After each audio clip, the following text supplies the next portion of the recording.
ध्यानाभ्यास के लिए कृपया अपने नेत्रों को बंद कर लीजिए। जब तक नेत्र खुले हैं, हम बाहर की दुनिया से जुड़े ही रहते हैं। कोई न कोई बाहर का काम लगा ही रहता है और हम अपने सुख स्वरूप से विमुख रहते हैं। इसलिए यथासंभव नेत्रों को बंद रखने का प्रयास कीजिए।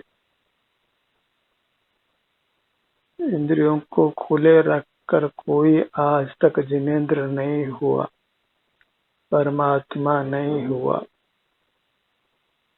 सर्वोत्तम सुख को नहीं पा सका। अपनी मुद्रा को लक्ष्य में लीजिए। सुख अपनी मुद्रा के बराबर है, न इससे कम है न इससे अधिक है। सुख के लिए अपनी मुद्रा के ही सन्मुख रहिए। इससे हमें अपनी मुद्रा का ही संवेदन होता है। हम अतीन्द्रिय सुख का अनुभव करते हैं, जिसको बहिर्मुख रहकर प्राप्त नहीं किया जा सकता है। बाहर में इंद्रिय सुख ही मिल सकता है, जो कि वास्तव में सुख नहीं है।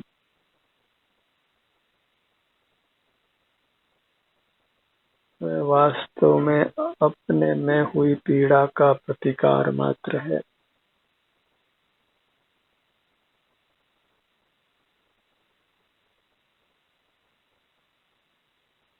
अपना दर्शन करना अर्थात अपने सन्मुख रहकर शांति का अनुभव करना, वही परमात्म दर्शन है।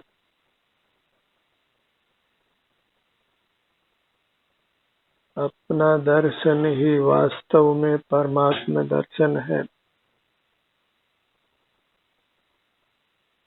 जो सुख की कामना है तो अपना ही स्मरण संवेदन करना है। पर के स्मरण से कुछ सुख की उपलब्धि नहीं है। भले लोग कितना ही परमात्मा का स्मरण करें, पर उससे अपने उत्तम सुख की प्राप्ति कदापि नहीं है।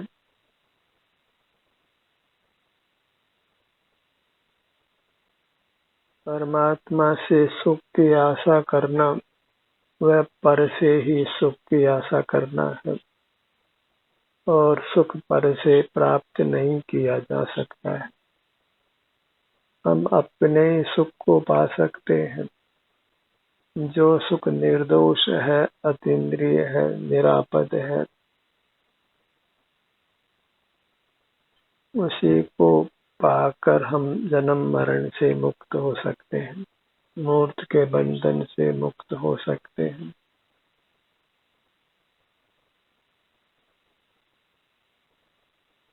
मार्ग का इतना ही प्रकार है कि हम अपने सन्मुख रहें।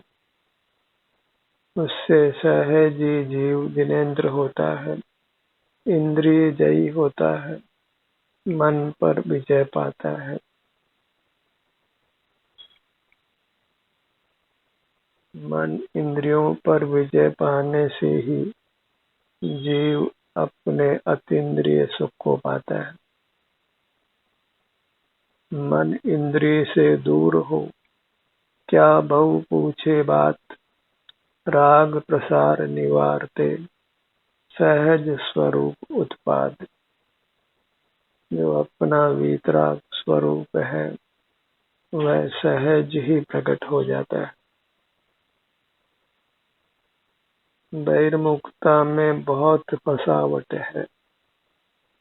उपयोग बाहर ही रुका रहता है और हम अपने उत्तम सुख से वंचित रहते हैं। बार बार मरते हैं और जन्मते हैं। तो बहिर्मुखता में बहुत पर पदार्थों के अवलंबन की आवश्यकता बनती है।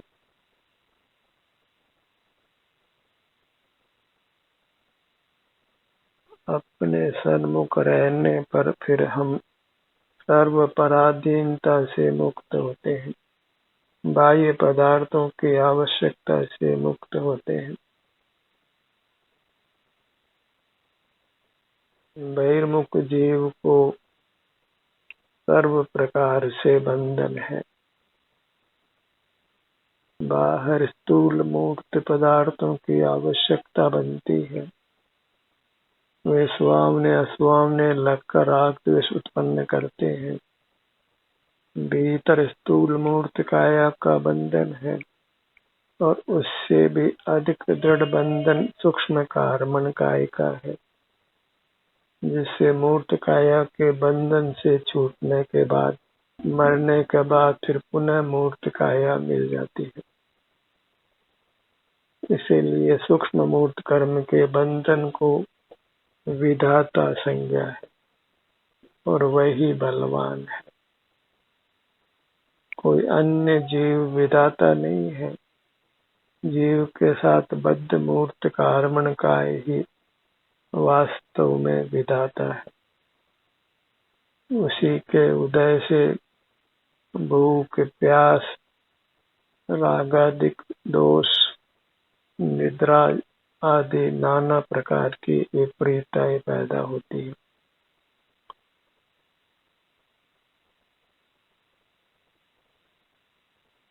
अद्भुत मूर्त शरीर की रचना होती है। उसी मूर्त शरीर में हमको एक क्षेत्र होगा बंद कर रहना पड़ता है। अपना मुख अपने मुखमंडल पर लाइए।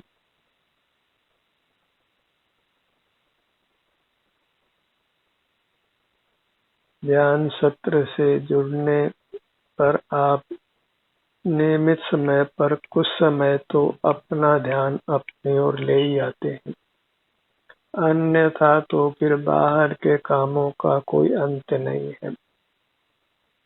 और जीव आत्म प्रेरणा से अपने सन्मुख अधिक समय तक नहीं रह पाता है या फिर अपने सन्मुख रहना भूल ही जाता है।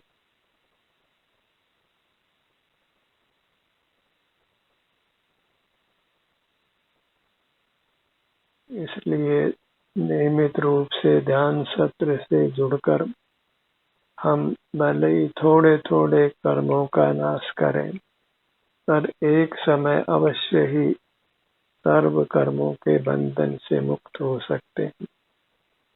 हमें स्वानुभव का संस्कार बनता है, जिसके बल पर हम ध्यान सत्र के उपरांत भी अपने सन्मुख रहने का पुरुषार्थ कर सकते हैं। अपने सन्मुख होने से होने वाली शांति का संस्कार उत्पन्न कर सकते हैं। वही शांति फिर हमको पुनः पुनः अंतर्मुख होने की प्रेरणा देती है और इस प्रकार उत्तरोत्तर अंतर्मुख होने में सुगमता होती जाती है और शांति बढ़ती जाती है और एक समय पूर्ण शांति को हम पा लेते हैं। इसलिए ध्यान सत्र से जुड़ने को आप बीज रूप जानिए। बीज प्रस्फुटित होता है तो वृक्ष भी बनता है और फल भी आते हैं। अपने ध्यान को अपने ललाट भाग पर लाइए। बूंद बूंद करके घड़ा भर जाता है।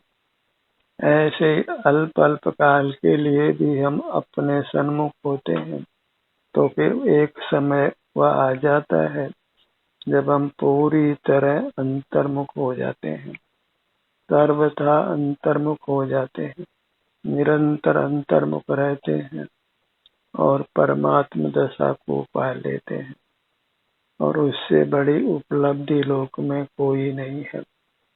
वास्तव में तो वही एक सच्ची उपलब्धि है। स्वाधीन हो जाना, मूर्त के बंधन से मुक्त हो जाना, अपने पूर्ण सुख को पा लेना, वही वास्तव में हमारे जीवन का लक्ष्य होना चाहिए, और उसी के लिए हमें सतत प्रयत्नशील रहना चाहिए। अपने ध्यान को अपने दोनों नेत्रों पर लाइए।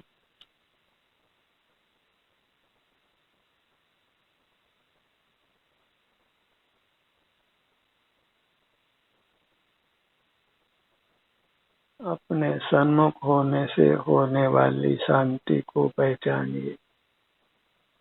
अपनी पहचान अपने सिर से पैरों तक, और अपने सन्मुख होने से होने वाली शांति की पहचान, क्योंकि इतना ही हमारा वास्तविक स्वरूप है।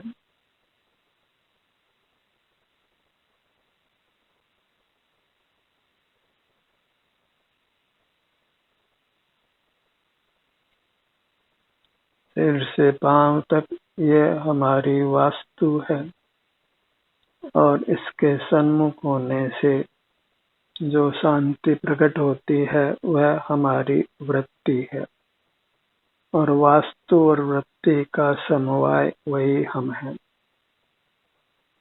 हर पदार्थ वास्तु और वृत्ति का समवाय होता है। वास्तु नित्य होती है, और वृत्ति प्रति समय उत्पन्न होती है और नष्ट होती है।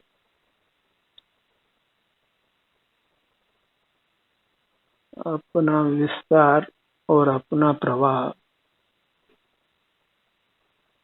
जहाँ विस्तार व नियत है, लोक प्रमाण होने पर भी प्राप्त देह के बराबर रहता है, और वृत्ति धारावाही रूप से बहती रहती है। इसको हम एक स्थान के रूप में समझ सकते हैं, जहाँ पहना वह का वही रहता है, और मीटर 1, 2, 3, 4, 5 इस तरह मानो आगे आगे खुलते जाते हैं। जैसे बांस की चौड़ाई ऊपर से नीचे तक एक हो, और वह बांस ढका हुआ हो, एक एक कली खुलती जाती हो।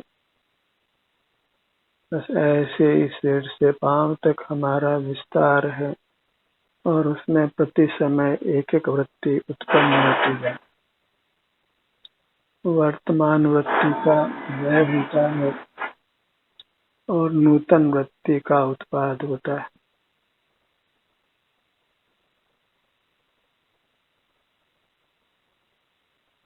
इस प्रकार हम प्रति समय नया नया सुख पाते हैं, और इस प्रकार हम पूरी तरह पूर्ण द्रव्य हैं।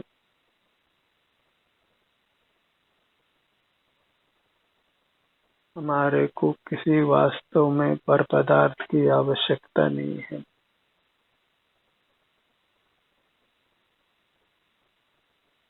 इसीलिए कहा, मैं हूँ अपने में स्वयं पूर्ण। उत्पाद व्यय और द्रव्य संवेद में एक पूर्ण पदार्थ हूँ, और हर पदार्थ पूर्ण है। अचेतन का भी अपना विस्तार होता है, और उसमें भी प्रति समय अचेतन वृत्ति होती है। जीव में यह विशेषता है कि वह सुख का अनुभव करता है, इसी से वह श्रेष्ठ पदार्थ है। पर उस सुख का अनुभव करने के लिए इंद्रिय जय करने की आवश्यकता है। सुख हमको अपने स्वरूप से है, पर पदार्थों से नहीं है। बस पर पदार्थों से सुख होने का भ्रम होता है, और दुख भी वास्तव में पर पदार्थों से नहीं होता है।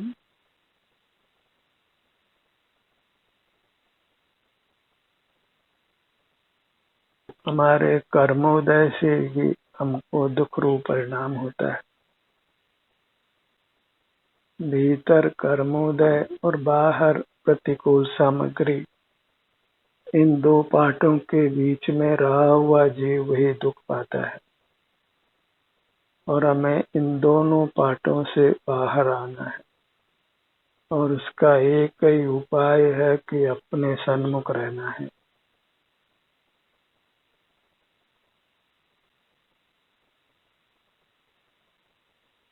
ताकि के पाठों में जो गेहूं कीली के पास रहता है वह पिसता नहीं है, और जो दो पाठों के बीच में आ जाता है वह पिस जाता है।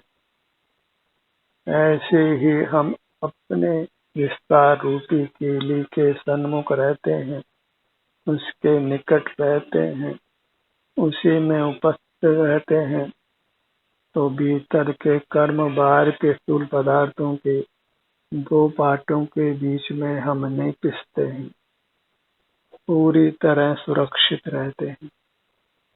और अपनी इस प्रकार दुखों से रक्षा करना ही हमारा कर्तव्य है, दायित्व है, और सुख पाने के लिए उसी की आवश्यकता है। अपने ध्यान को अपने दोनों होठों के भाग पर लाइए।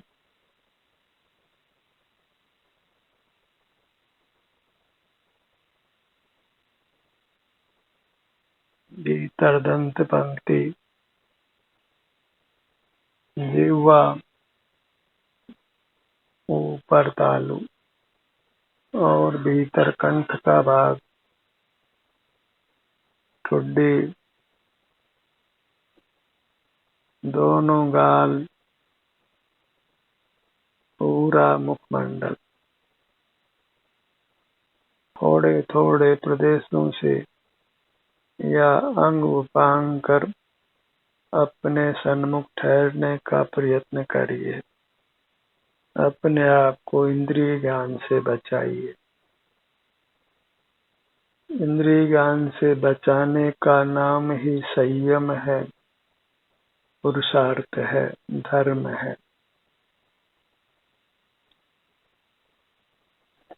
पुनः अपने ध्यान को अपने सिर के भाग पर लाइए। ललाट, भ्रूमध्य, दोनों भौं का स्थान, बायां नेत्र, दायां नेत्र,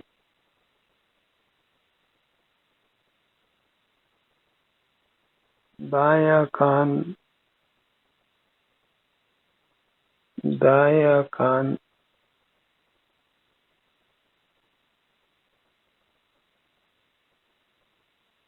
इस प्रकार अपने सन्मुख होना भले लोक में धर्म के रूप में प्रसिद्ध नहीं हो, पर वास्तविक धर्म यही है। और यदि पूजा भक्ति आदि को ही धर्म माना जाए, दया दान तीर्थ यात्रा को ही धर्म माना जाए, तो फिर हमको धर्म का पुरुषार्थ नहीं करके मोक्ष का पुरुषार्थ करना है और वह स्वसन्मुख रहना है।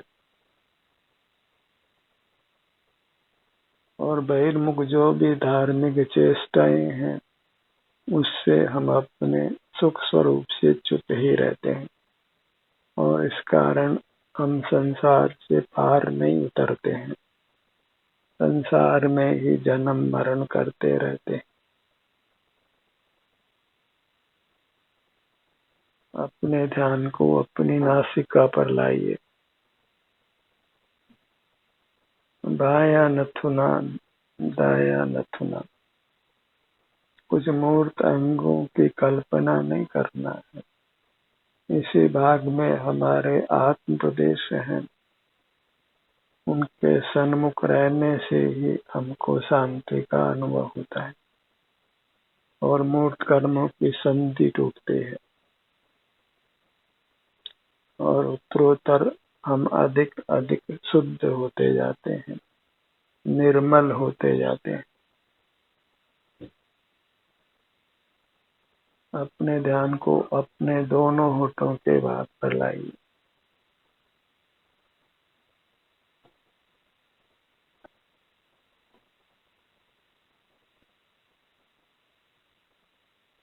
मुख के भीतर दंत पंक्ति,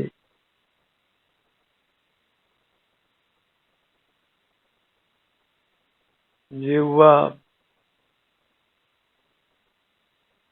ऊपर तालु,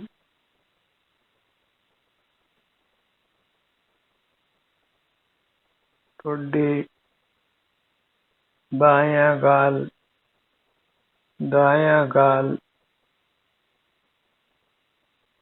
बाएं कान से दाएं कान तक मुखमंडल की चौड़ाई, ठुड्डी से सिर तक मुखमंडल की ऊंचाई, नासिका से सिर के पीछे तक मुखमंडल की गहराई। इस प्रकार अपनी संपूर्ण काया के सर्वांगोपांगों की ऊंचाई, चौड़ाई और गहराई अनुभव में लीजिए। इसी से हमको आनंद घन संज्ञा है। लंबाई इंटू चौड़ाई इंटू गहराई को घन कहते हैं और हमारा विस्तार आनंद रूप होने से हम आनंद घन है, आनंद के घन पिंड है। आनंद रूप ही हमारा शरीर का विस्तार है, वही हमारा स्वभाव है। अपने ध्यान को अपने गर्दन के भाग पर लाइए।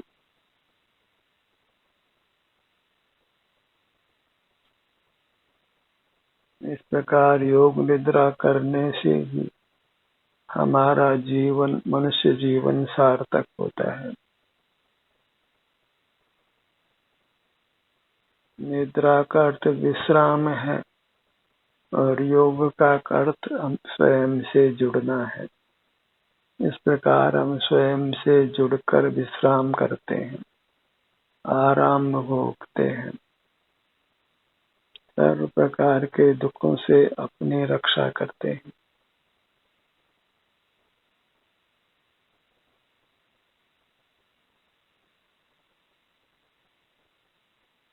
अपने मूर्त को चिदानंद संज्ञा है, चिदाकाश संज्ञा है। आकाश के समान हम भी अमूर्त हैं, पर चेतन होने से हमको चिदाकाश संज्ञा है।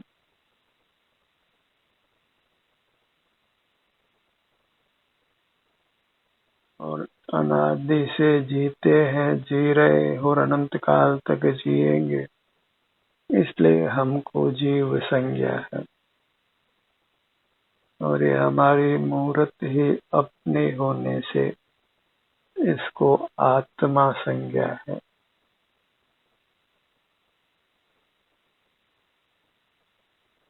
अपने ध्यान को अपने धड़ भाग पर लाइए।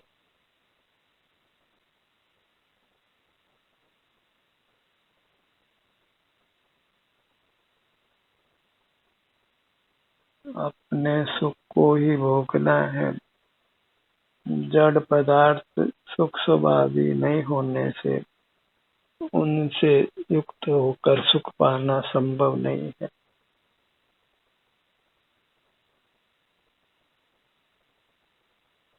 सीने का भाग, पेट का भाग और पीठ का भाग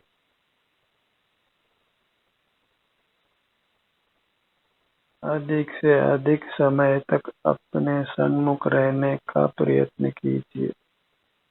इसी से हम अपने सुखद वर्तमान का निर्माण करते हैं और उत्तम भविष्य की रचना करते हैं। जितना जितना हम कर्म के बंधन से अपने आप को मुक्त करते जाएंगे, उतना उतना सुख होता जाएगा। और बहिर्मुख हो और कर्म का उदय हो तो फिर हमें दुखों से कोई भी नहीं बचा सकता है।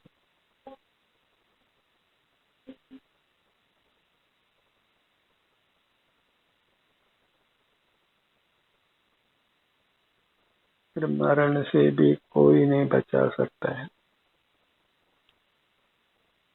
अपने ध्यान को अपनी दाहिनी भुजा पर लाइए।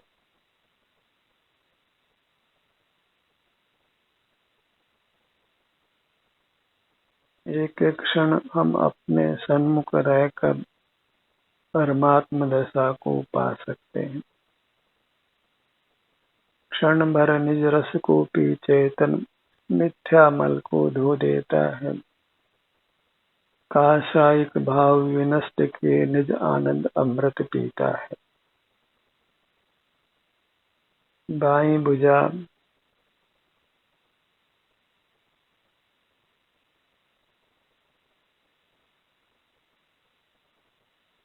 इस प्रकार अपना ही संवेदन हमें करते हुए रहना है। चैतन्य का संवेदन प्रतिक्षण ही करो रे, भव के अनंत दुख को पल में हरो रे। अक्षय अनंत निज शोक के निदान पाओ, गाओ अरे अपने ही गीत गाओ। पर के गीत हमने बहुत गाए हैं, पर परमात्मा का स्मरण किया है, पर अपना ही स्मरण करना भूल गए हैं। और सुख की प्राप्ति अपने स्मरण से है, अपने अनुभव से है, अपने संवेदन से है। दाहिना पैर बायां पैर